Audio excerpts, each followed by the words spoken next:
If you are going to be using automatic matching, CrowdMark does expect that the student ID will be numbers based as opposed to alphanumeric. Now, if you do have alphanumeric IDs, this video is going to walk you through how we can set this up.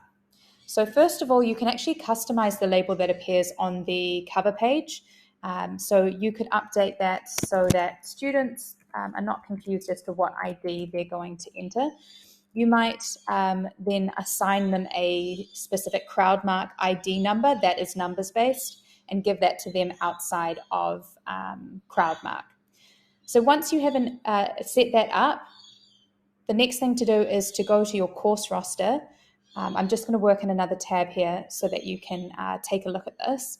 So we'll go to the student roster in the course. And at the moment, what you'll see is that the student ID number within CrowdMark is alphanumeric. So we are going to update that by selecting Update Students, uploading a CSV file.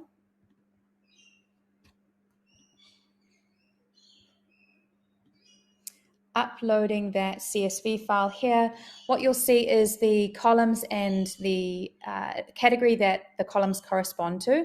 We can see that we've got our student ID numbers here that were initially on here. Those are set to student ID here, but we're going to ignore those.